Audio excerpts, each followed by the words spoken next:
Many of the problems that we have in the world today have a history. And it is important for us to study that history in order to come up with effective solutions that can make the world a better place. Join me and a community of students, scholars, and professional researchers as we unpack some of the important topics and subjects that explain why the world is what it is today. Sign up and subscribe to the book series today. Capital flight remains conceived as the problem of developing countries that are not able to manage their resources, whose governments are not very capable of running their economies. I think the world will be missing an opportunity to tackle a severe problem.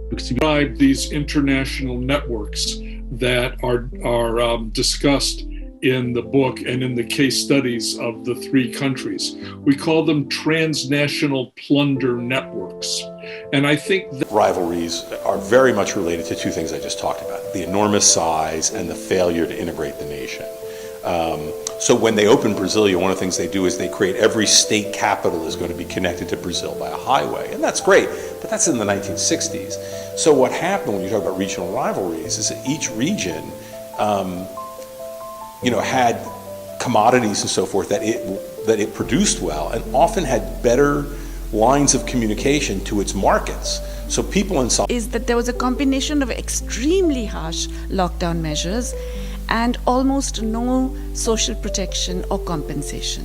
So if you compare what has happened, let's say in the United States, first of all, there was no national level lockdown. It was in different states and different degrees of closure.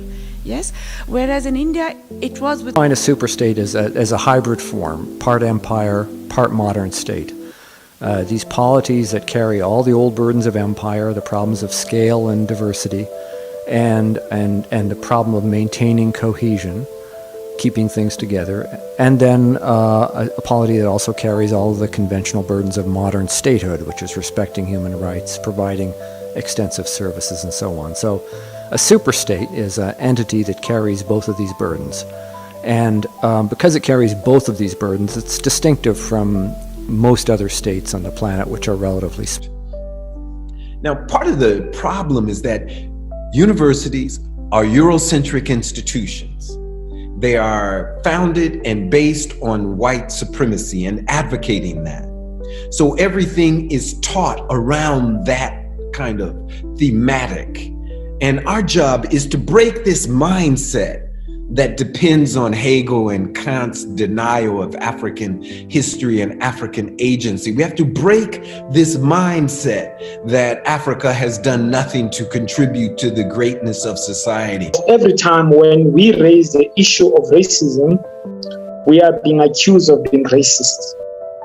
That has been the strategy of the oppressor and white supremacy to silence the claims for reparations by Black people, for silencing our complaints, which are legitimate about racism. Every time we... And within, amongst other economists, there have been analyses conducted of the amount of wealth that was stolen by slavery from people of African descent. And then they have compounded that over time and interest, with interest and deflated it for the current dollars. And the price tag is somewhere, the amount of wealth that was stolen is somewhere in the range of a little over $14 trillion.